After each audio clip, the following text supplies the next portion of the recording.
নমস্কার বন্ধুরা, আমার চ্যানেল চন্দ্রিমালা অ্যাস্ট্রোলজিতে আমার সমস্ত দর্শক বন্ধুদের অনেক অনেক স্বাগত জানাই। আশা করি ভালো আছেন, সুস্থ আছেন। আমার বাবামণির চরণে, আমার গুরুর চরণে প্রণাম জানিয়ে আজকে আপনাদের সঙ্গে আলোচনা শুরু করছি। আলোচনা শুরুতেই আমার সমস্ত দর্শক বন্ধুদের আমার সঙ্গে যুক্ত হওয়ার জন্য অনেক অনেক ধন্যবাদ জানাই। আমার পরিবারের সদস্যদের অনেক অনেক ধন্যবাদ জানাই। আজকে আমি আলোচনা করতে চলছি বৃহস্পতির গোচরের উপর। বৃহস্পতি কিন্তু মিথুন রাশিতে গোচর করছে আদ্রা নক্ষত্রে।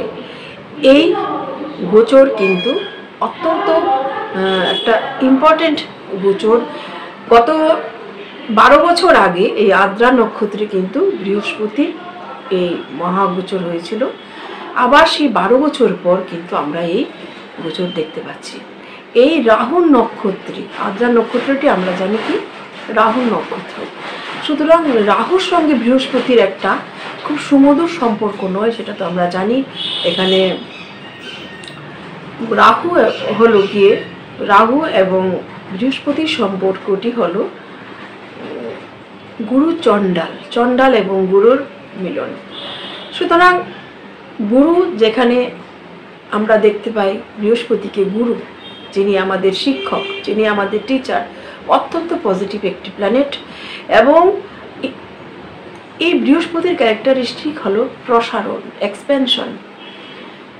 এখানে বৃহস্পতি কিন্তু সমস্ত কিছু নেগেটিভিটি আমরা মহাবিশ্বে যদি দেখি, মানে সেই ক্ষেত্রে দেখব অ্যাস্ট্রোনমির ক্ষেত্রে পৃথিবীর এমন কিছু মহাবিশ্বের এমন অনেক নেগেটিভিটি কিন্তু সে নিজের মধ্যে অবজার্ভ করে নেয়, বা সেই নেগেটিভিটিগুলোকে নিজের মধ্যে অবজার্ভ করে এবং সমস্ত সৃষ্টিকে সে রক্ষা করে।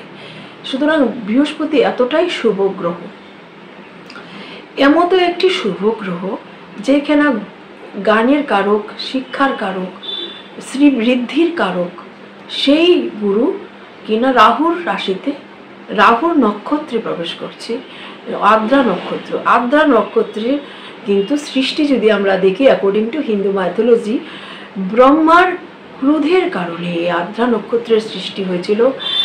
এবং এই আদ্রা নক্ষত্রের দেবতা হলো রুদ্র। আমরা প্রত্যেকেই রুদ্রকে কানেক্ট করি কিসের সঙ্গে? আমরা জানি রুদ্র হলো ধ্বংসের অবতার। সুতরাং যখন কোনো কিছু ডিস্ট্রাকটিভ পারপাসে তৈরি হয় তখনই কিন্তু রুদ্রের প্রয়োজন হয়। অবশ্যই ধ্বংসের সঙ্গে সৃষ্টি, সৃষ্টির সঙ্গে ধ্বংসের কিন্তু একটা ওতপ্রোতভাবে জড়িত, এটাকে আমরা অস্বীকার করতে পারি না। কিন্তু আদ্রা নক্ষত্র একটা কি বলবো, আদ্রা নক্ষত্র কিন্তু খুব একটা যে সুখদায়ক নক্ষত্র সেটা বলা যায় না। এটার একটা মানুষের মস্তিষ্ক একটা, আবার কোনো কোনো জায়গায় জায়গায় দেখায় একটা ওমেন যে কিনা হুইজ ক্রাইং, যে কান্না করছে, এটার প্রতিচ্ছবি বা ওটার চিহ্ন। সুতরাং বুঝতেই পারছি আদ্রা নক্ষত্রের সঙ্গে, এবং রুদ্র তার দেবতা। সুতরাং একটা পারপাসে, কী ধরনের পারপাস? একটা ধ্বংসমূলক, এটা যখন প্রয়োজন হয় একটা ধ্বংসের পৃথিবীতে, কারণ ধ্বংসের পরই কিন্তু গড়া এই সৃষ্টি এবং ধ্বংস একে অপরের পরিপূরক। সুতরাং এইটাকে আমরা অস্বীকার করতে পারি না। প্রয়োজনের জন্যই কিন্তু এই সৃষ্টি হয়েছিল, তাও যেমন সত্য। সুতরাং এই আদ্রা নক্ষত্রে যখন রাহু গোচর করবে, বৃহস্পতি যখন রাহুর নক্ষত্র আদ্রাতে গোচর করবে, তখন বৃহস্পতির যে স্বভাব, যে বৈশিষ্ট্যকে আমরা চিনি, তার থেকে কিন্তু একটু আলাদা স্বভাবের মধ্যে তাকে আসতে হবে। তার চিরপরিচিত রূপ থেকে তিনি কিন্তু একটু বেরিয়ে আসবেন। 12 বছর অন্তর অন্তর এই নক্ষত্রে কিন্তু দেবগুরু বৃহস্পতি প্রবেশ করেন। সেই ক্ষেত্রে কোথায় হচ্ছে মিথুন রাশি, কালপুরুষের 3rd হাউস, বায়ুতত্ত্বের রাশিতে এই প্রবেশ হচ্ছে। সুতরাং বিভিন্ন দিক দিয়ে একটা পরিবর্তন সামাজিক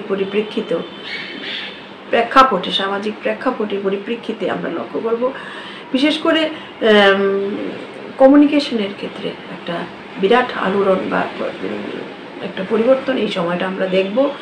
এবং ভারতবর্ষের রাজনীতির ক্ষেত্রেও কিন্তু একটা ভীষণ পরিবর্তন, একটা কিছু পরিবর্তনের বীজ রোপণ হবে এই টাইমে, লক্ষ্য করবেন। সুদূর প্রসারী, আমরা যদি অতীত জিনিসকে মানে ইতিহাসকে দেখি, গত 12 বছর আগে কি ঘটেছিল, এর 12 বছর আগে কি ঘটেছিল, অত্যন্ত কিন্তু গুরুত্বপূর্ণ কিছু ঘটনা ইতিহাস সাক্ষী দেয়। আমরা কিন্তু সেটাকে প্রত্যক্ষ করেছি। এইবারও কিন্তু কিছু তাই ঘটতে চলেছে। রাজনৈতিক কিছু পরিবর্তন, চিন্তাধারার পরিবর্তন, সিস্টেমের মধ্যে পরিবর্তন অবশ্যই ঘটবে। শুধু আমাদের ভারতবর্ষ নয়, পৃথিবীর মানচিত্রেও কিন্তু আমরা এটা লক্ষ্য করব। আমরা যদি দ্বাদশ রাশির ক্ষেত্রে দেখি, সেই ক্ষেত্রে বলবো মেষ রাশির ক্ষেত্রে এটা মেষের 3য় ঘরে হচ্ছে।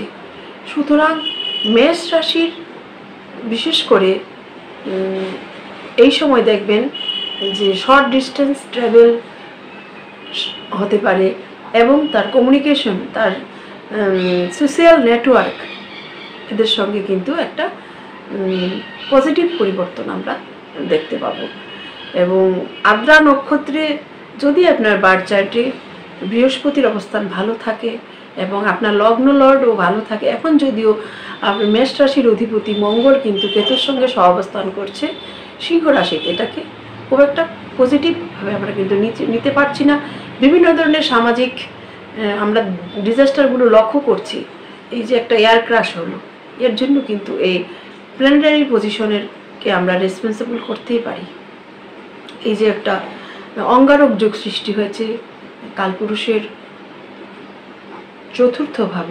পঞ্চম ভাবে, তার প্রভাব কিন্তু ইতিমধ্যে আমাদের শান্তির স্থানে পড়ছে, অর্থাৎ আমরা শান্তি বিঘ্নিত হচ্ছে।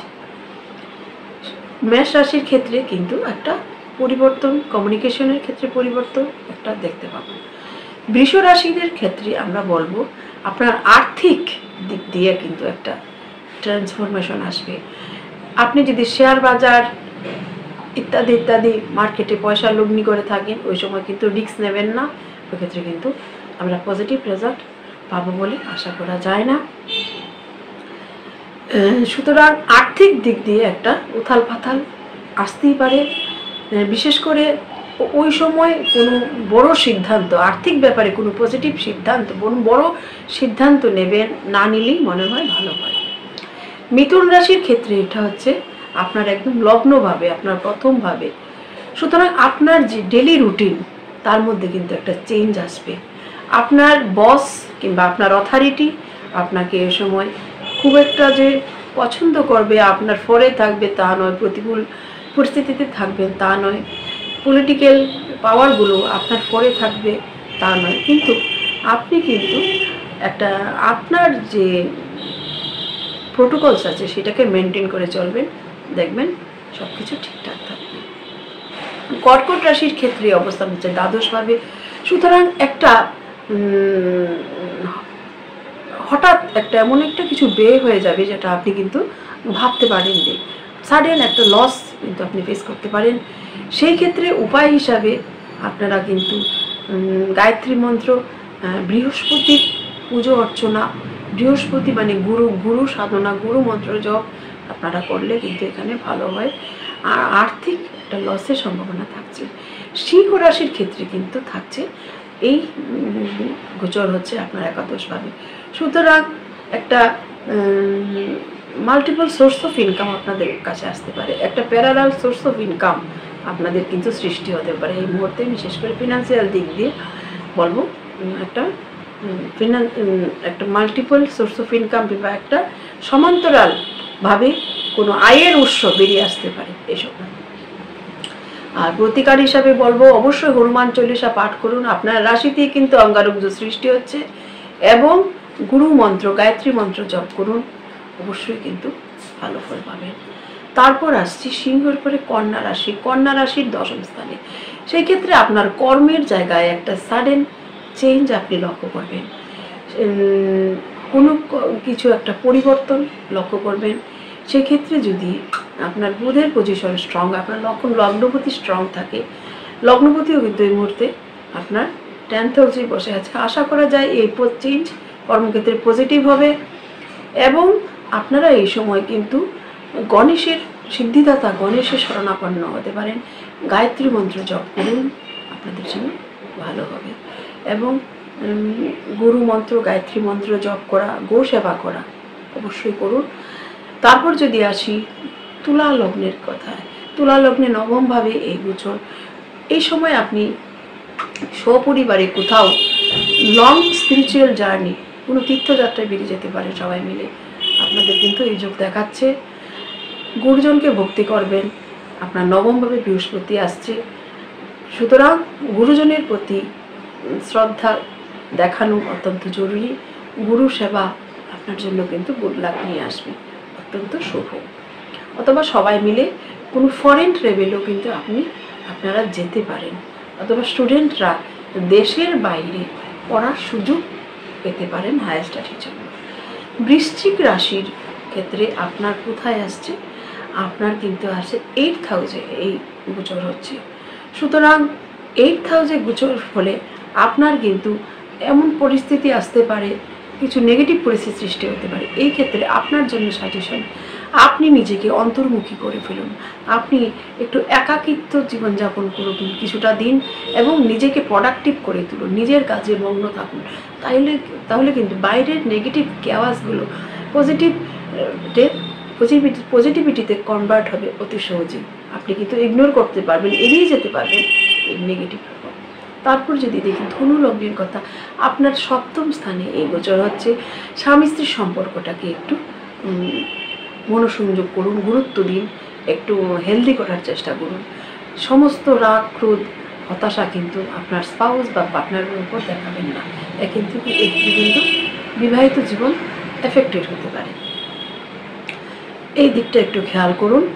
আর বিজনেসের দিক দিয়ে বলবো ভালো, বিজনেস পার্টনারের সঙ্গে একটু বোঝাপড়াটা ঠিক করবেন, ভালোই দেখা যাচ্ছে। মকর রাশির ক্ষেত্রে আপনার 6ষ্ঠভাবে এই গোচর হচ্ছে, সুতরাং আপনার হেলথের দিকে একটু খেয়াল রাখবেন। এবং আপনার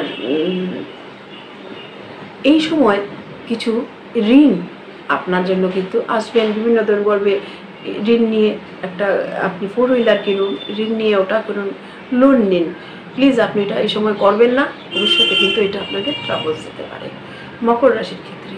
তারপর কুম্ভ রাশির 5মভাবে এই গোচর। কুম্ভ রাশির এই 5মভাবে গোচরের ফলে আপনি লক্ষ্য করবেন সন্তানের সঙ্গে কিছু মনোমালিন্য একটা সৃষ্টি হতে পারে। সন্তানের সঙ্গে একটু মানসিক দূরত্ব বা সন্তান কর্মসূত্রে আপনার থেকে ফিজিক্যালি ডিস্টেন্স, অর্থাৎ ফিজিক্যালি শারীরিকভাবে কোনো দূরে থাকা, এটাও সৃষ্টি হতে পারে। শিক্ষার দিক দিয়ে কিন্তু বলবো আপনার 5ম স্থানে বৃহস্পতি, শিক্ষার জন্য বলবো ভালো পজিটিভিটি কিন্তু আমরা আশা করতে পারি। মীন রাশির ক্ষেত্রে আপনার 4র্থ গ্রহের ঘরে এই বৃহস্পতির গোচর। আপনি নতুন জায়গা জমি, আপনার অ্যাসেট বৃদ্ধি হতে পারে, কোনো নতুন বাড়ির সংস্কার বা নতুন করে কোনো কিছু সংস্কার করলেন বা একটা প্রপার্টি কেনার যোগ কিন্তু এ সময় দেখাচ্ছে। ওভারঅল রেমেডি হিসাবে বলবো আপনারা যে বা যারা আপনাদের বাড়িতে গুরুজন আছেন তাদেরকে যথেষ্ট সময় দিন, তাদের প্রতি খেয়াল রাখুন। আপনার বৃহস্পতি গ্রহ কিন্তু স্ট্রং হবে, বৃহস্পতি কিন্তু পজিটিভ রেজাল্ট দেবে।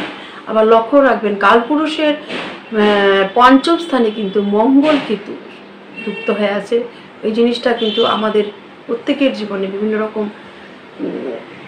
দুর্ঘটনা যোগ সৃষ্টি করে থাকে। অঙ্গারক যোগ, যেহেতু অগ্নি দুর্ঘটনা, রাস্তাঘাটে যে কোনো রক্তক্ষয় বা এই ধরনের নেগেটিভ কিছু কিন্তু ঘটায়, আমরা দেখেছি বারবার। সাডেন মাথা গরম হয়ে যাওয়া, কোনো ভুল ডিসিশন নেওয়া রাগের মাথায়, ইত্যাদি ইত্যাদি ঘটায়। সুতরাং এই সময় কিন্তু বলবো সবাই হনুমান চল্লিশা পাঠ করুন, গুরু মন্ত্র জপ করুন, বাড়ির পরিবারের সবাইকে নিয়ে সুস্থভাবে বাঁচুন, গো সেবা করুন, আশেপাশের পশু পাখি, গরু, ছাগল যে আমাদের অ্যানিমেলসরা আছে এদেরকে ফিডিং করান, ভালোবাসার চেষ্টা করুন, প্রতিবেশীর সঙ্গে ভালো সম্পর্ক রাখার চেষ্টা করুন এবং প্রতিটা মুহূর্তে কিন্তু সাবধানে হয়ে রাস্তাঘাটে চলাফেরা করুন, মহামৃত্যুঞ্জয় মন্ত্র পাঠ করুন।